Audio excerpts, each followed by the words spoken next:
What incarnation is happening in this wildly unpredictable season of Aussie rules football? At the halfway point of the year, Essendon, Port Adelaide and Melbourne occupied positions within the top four, whilst the Pies had clawed their way into 7th, having gone 2 months without a loss. Outside of the 8, we had Fremantle in 9th, the Dogs in 11th, Brisbane in 13th and the Hawks in 14th. Fast forward 8 weeks, and those 4 teams, along with Carlton, appear to be the biggest threat to the Swans, who have spent 12 consecutive weeks on top of the ladder. The Lions and Dockers have surged into the top 4, whilst the Hawks and Dogs continue to cause upset after upset. Melbourne and Collingwood have dropped out of the 8, whilst the Bombers and Power are clinging on for dear life, with both having a super difficult run home. The last fortnight alone has seen 7 games where a team outside of the 8 has defeated a team inside the 8, with 5 of those 7 games involving a team inside the top 4. The season has been well and truly flipped on its head, creating one of the most open seasons we've ever seen. Many are pointing to 2016, but the contenders run deeper than that this season. After round 19 of that season, just 1 game separated 2nd from 8th. But from there, the 8th place Kangaroos had a 3-game buffer over Port Adelaide in 9th. In fact, in 2016, the top 8 didn't change from round 6 through till the finals. The closest season I could find was 2007, when at the completion of round 19, the 8th placed Lions and 13th placed Essendon were separated by just half a game. But no one really felt like a threat to the Cats that season.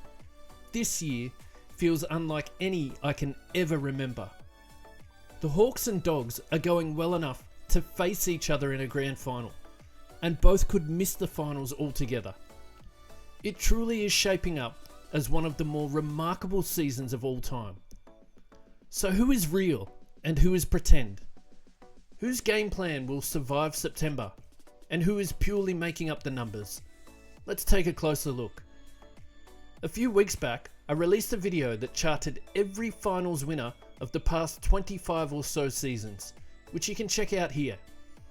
As a quick reminder, our vertical axis measures efficiency differential, the difference between how often a team kicks a goal upon a forward 50 entry versus how often they concede a goal from an opposition entry, whilst our horizontal axis measures inside 50 differential per game, a graph that measures quality and quantity. 48 out of the 52 teams that had made a grand final since inside 50s were first recorded in 1998 lived in the upper right quadrant of the graph. And as you can see, the further right we go, the more dominant our premiers are. This is where the Bombers of 2000, the Hawks of 2015, and the Cats teams of 2007, 11 and 22 reside. And if we add in each team from the 2024 season thus far, this is our results. The Swans, Dockers, Cats and Dogs are the only teams with a positive differential in both categories. Now, history has informed us that a positive inside 50 differential is essential for a deep run into September, which doesn't bode well for the likes of the Blues and Giants, who are scoring at a super efficient rate, but just cannot generate the volume of inside 50s required. A perfect illustration of this was the game between the Dogs and Blues a couple of weeks ago. Only 4 teams this season kick a goal over 25% of the time that they enter forward 50, with Carlton leading the way at 28.39%. Against the Dogs, they were still efficient, kicking a goal on 25.53% of entries, but managed only 47 inside 50s, 5 below their season average and 9 behind the Dogs' 56.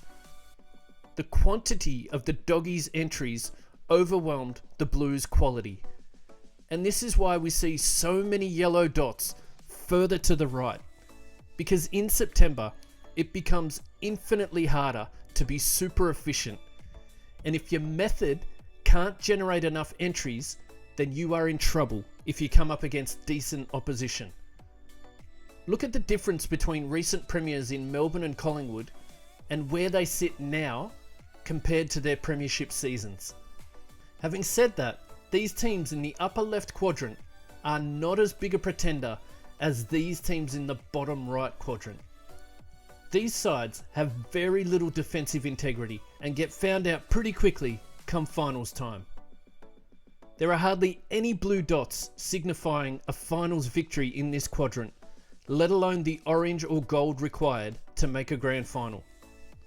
The Power, Suns and Bombers are zero threat to make a push towards a grand final.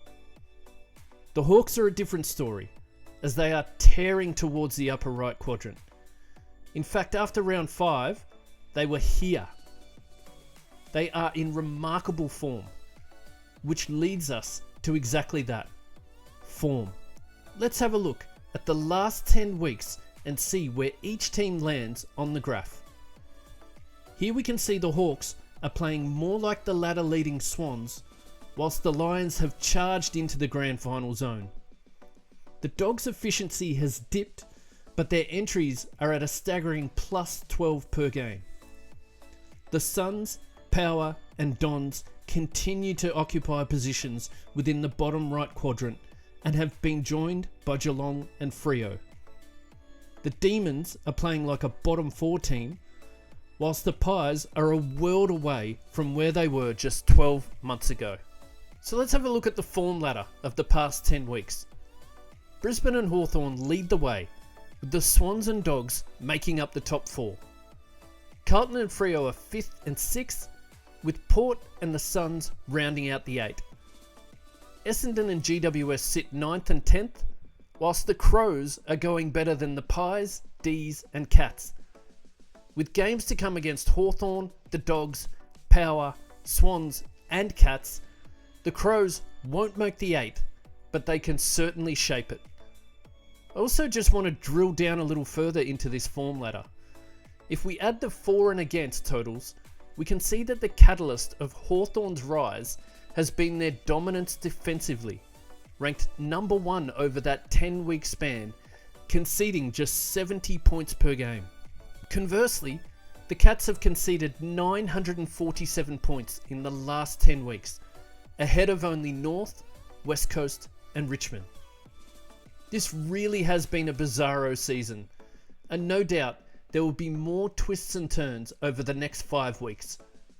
But I did title this video asking the question of who is real and who is pretend, so it's time to stick my neck out and rule some teams out.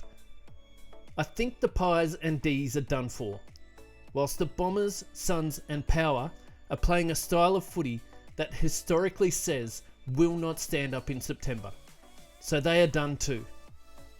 In a recent video I did on the Cats, I mentioned that I'm one who can't bring myself to write off the Cats. But I think it's time. They have absolutely owned the Dogs for decades down at Cardinia Park and got done by the biggest margin under Chris Scott at the venue on the weekend, meaning they have dropped 3 of their last 5 at the ground. They have an easier run home than most, so will likely finish top 4, but I just can't see them beating Sydney or Brisbane in an away prelim.